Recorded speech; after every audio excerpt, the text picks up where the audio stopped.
ರಾಜಕಾರಣದಲ್ಲಿ ಸಮಾಧಾನವಾಗಿದ್ದರೆ ಏನಾದ್ರು ಸಾಧಿಸ್ಬೋದು ಅಂತ.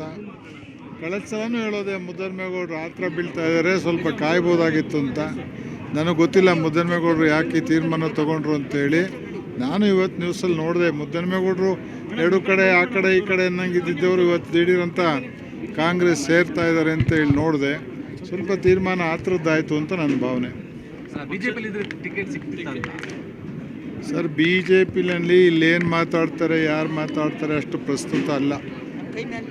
ಮೇಲೆ ಅವ್ರು ಏನು ತೀರ್ಮಾನ ತಗೋತಾರೆ ಅದೇ ಫೈನಲ್ಲು. ಅವ್ರು ಏನು ತಗೋತಾರೆ ಅನ್ನೋದು ಕೊನೆ ಗಳಿಗೆವರೆಗೆ ಯಾರಿಗೂ ಗೊತ್ತಾಗುವಂಥ ಸ್ಥಿತಿ ನಮ್ಮಲ್ಲಿಲ್ಲ. ನೀವು ನೋಡಿರಿ, ನಮ್ಮ ರಾಜ್ಯಸಭಾ ಕ್ಯಾಂಡಿಡೇಟ್ ನಾವು ಯಾರೂ ನಿರೀಕ್ಷೆನೇ ಮಾಡಿರಲಿಲ್ಲ.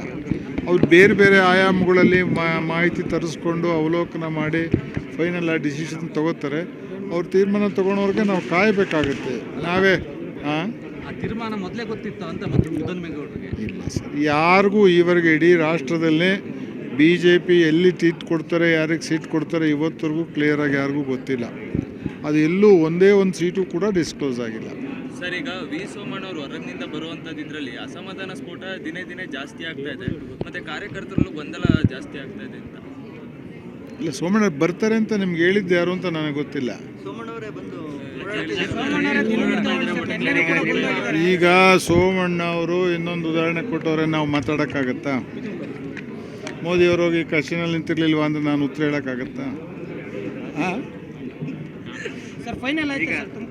ಇಲ್ಲ ರೀ, ನಥಿಂಗ್, ಏನೂ ಆಗಿಲ್ಲ, ಯಾವ ತೀರ್ಮಾನ ಆಗಿಲ್ಲ.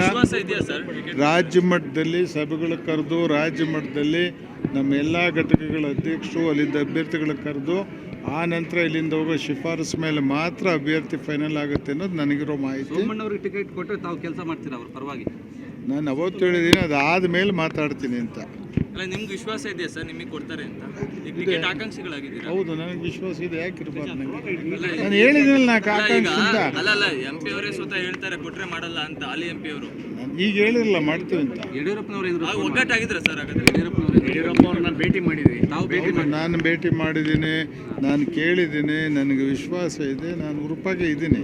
ಸರ್, ಇಲ್ಲಿನ ಜಿಲ್ಲಾ ಮಟ್ಟದ ಇದರಲ್ಲಿ ಒಗ್ಗಟ್ಟಾದ್ರೆ ಸರ್ ಕೂಡ ಸರ್, ಇದು ನಮಗೆ ಚುನಾವಣೆಗಳ ಹತ್ರ ಬರ್ತಾ ಬರ್ತಾ ಒಗ್ಗಟ್ಟಾಗೋದು ನಮ್ಮ ಸರ್ವೈವಲ್ಗೆ ಅನಿವಾರ್ಯ ಆಗ್ಬಿಡುತ್ತೆ, ಆಗ್ತೀವಿ. ಅದಕ್ಕೆ ಮೊದಲೇ ಏನು ಗುಡುಗು ಮಿಂಚು ಮೋಡ ಎಲ್ಲ ಬಂದ್ಮೇಲೆ ತಾನೆ ಬಿಸಿಯಾಗೋದು ವಾತಾವರಣ. ಮಳೆ ಬಿದ್ಮೇಲೆ ತಂಪಾಗುತ್ತೆ ಅಂತ ತಿಳ್ಕೊಂಡಿದ್ದೆ. ಅನುಕ್ಷಣದ ಸುದ್ದಿಗಳಿಗಾಗಿ ವಿಸ್ತಾರ ನ್ಯೂಸ್ ಯೂಟ್ಯೂಬ್ ಚಾನೆಲ್ ಸಬ್ಸ್ಕ್ರೈಬ್ ಮಾಡಿ. ಹೊಸ ಸುದ್ದಿಗಳ ನೋಟಿಫಿಕೇಶನ್ಗಾಗಿ ಬೆಲ್ ಐಕಾನ್ ಕ್ಲಿಕ್ ಮಾಡಿ. ಲೇಟೆಸ್ಟ್ ಅಪ್ಡೇಟ್ಸ್ಗಾಗಿ www.vistaranews.com ವೆಬ್ಸೈಟ್ಗೆ ವಿಸಿಟ್ ಮಾಡಿ. ಅಂಗೈಯಲ್ಲೇ ಜಗತ್ತಿನ ಸುದ್ದಿ ತಿಳಿಯಲು ವಿಸ್ತಾರ ನ್ಯೂಸ್ ಕನ್ನಡ ಆಪ್ ಡೌನ್ಲೋಡ್ ಮಾಡಿ.